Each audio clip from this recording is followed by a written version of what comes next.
Magandang umaga! Kumusta po? Narito po ulit ang update natin para sa lagay ng ating panahon.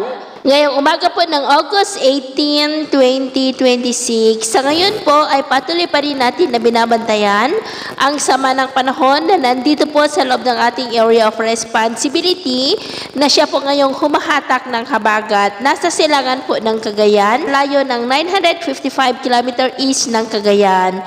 At maliban dyan, may isa pa na nasa South China Sea pero wala naman po itong direktang epekto sa ating bansa maliban po sa nahahatak nito ang habagat. At sa labas naman ng ating PAR, sa malayong silangan, about 3,160 km east ng Mindanao, ay nananatili pa rin ang isang LPA pero sa ngayon ay wala pa po itong epekto sa ating bansa. At sa ating wind map forecast, patuloy nahahataki ng dalawang LPA na nasa malapit sa bansa ang habagat full week this week at ang LPA naman na nasa labas ng PAR ay posible yan na lalakas bilang bagyo at posible rin na mahatak nito ang habagat next week habang tinutumbok po nito ang Japan.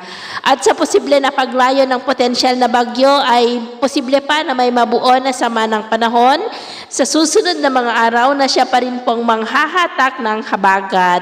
Ang habagat po ay posibleng mamamaalam sa buwan ng Oktubre kaya asahan natin na magtatagal pa ito ng mahigit isang buwan. Ito naman po ang pinapakita ng forecast model natin ginagamit hanggang po sa susunod na 2 linggo. At sa lagay ng ating panahon, ngayong madaling araw dahil po sa trough ng 2 LPA at habagat ay may mga isolated rains sa ilang bahagi ng Babuyan Islands, Ilocos Region, ilang bahagi ng Cordillera, Cagayan Valley, Central Luzon, Metro Manila, Calabarzon, Bicol Region, Mimaropa, Panay Island, Negros, Leyte, Northern Samar at ilang bahagi po ng Lanao del Norte.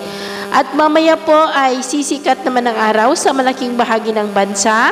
Pero dahil pa rin sa habagat ay maulap ang kalangitan with isolated rains sa ilang bahagi po ng extreme Northern Luzon, Ilocos Region, Quirino, Nueva Vizcaya, Central Luzon, Metro Manila, Calabarzon, Mimaropa, Bicol Region, Aklan, Antique, Iloilo, Negros, Ormoc, Northern Samar, Tawi-Tawi, at ilang bahagi po ng Zamboanga del Sur. At mamayang hapon, mas maraming lugar ulit ang makakaranas ng mas maulap na kalangitan with isolated rains, lalo na po dito sa Luzon, kaya mag-ingat pa rin tayo sa mga banta ng mapagbaha at pagguho ng lupa.